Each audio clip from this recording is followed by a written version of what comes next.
So as the fires raged through LA, certain political leaders nowhere near LA quickly got to work fanning the flames politically.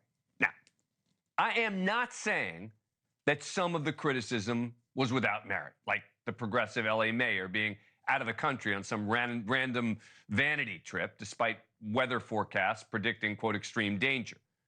She should be skewered for that, and we'll get to that. But spreading false accusations about why there's a shortage of water to fight the fires, who does that help? Who? How does that make things better? So let's separate truth from fiction on the political front when it comes to the rumors and accusations that have been swirling. Because just because California is an easy political target due to its very progressive policies, many of which I've criticized, doesn't mean it should be baselessly attacked and become a political punching bag when lives are at stake and while first responders are on the ground right now performing heroic acts. So let's start with some facts. Number one, did California Governor Gavin Newsom not sign a water declaration as President-elect Trump claims? No. Trump posting to Truth Social and using a derogatory nickname for Newsom claimed the governor refused to sign the, quote, water restoration declaration that would have allowed millions of gallons of water from excess rain and snowmelt from the north to flow daily into Southern California. Trump saying Newsom didn't sign this document, which isn't clear exists, to, quote, protect a fish called a smelt. Newsom's office responding, saying there's no such document as the Water Restoration Declaration. It's pure fiction.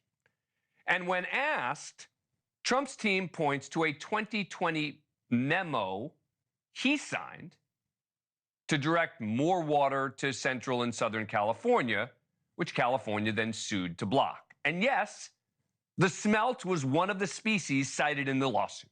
So, leaves us with a question. Did the environmental concerns prevent firefighters from having enough water? The answer is almost certainly no, and here's why. The dispute during the first Trump administration was over water that gets funneled down essentially from Northern California rivers and snowmelt, not LA. Most of LA's water comes from east of the Sierra Nevada and the Colorado River. And in any case, there was no shortage of water, at least initially, since their reservoirs and their tanks were full. Now, you're going to say to me, but what about the fact that the hydrants ran out of water? Okay, we'll get to that. The issue seems, for now, to be more about infrastructure. Firefighters couldn't take to the skies to dump water on the flames from above because of the winds. So they were relying only on hydrants on the ground, and the demand was so high that the water in the city's reserves was quickly depleted. The high demand created problems with the kind of water pressure needed to move water around, especially to hillier areas. Now, that raises questions about the existing utility system in place to fight wildfires, but it isn't related to smelt. Next was the legitimate criticism. The Democratic mayor of LA was out of town until last night, despite the warnings. Not just out of town, but Mayor Bass was halfway around the world as part of a Biden administration delegation sent to the inauguration of the president of Ghana. She had to be at a ceremony in Ghana?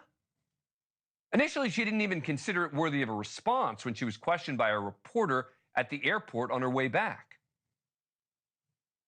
Do you owe citizens an apology for being absent while their homes were burning? Do you regret cutting the fire department budget by millions of dollars, Madam Mayor?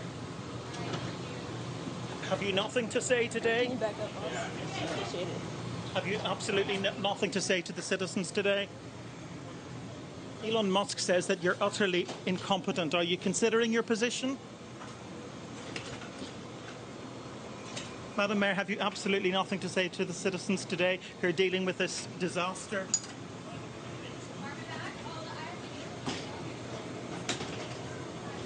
No apology for them? Do you think you should have been visiting Ghana while this was unfolding back home? I can understand her not answering the question about Elon Musk, saying she's incompetent, but the rest of it were legitimate questions. Thanks for watching. Go to joinnn.com to find NewsNation on your screen, and don't forget to click the red subscribe button below to get more of NewsNation's fact-driven, unbiased coverage.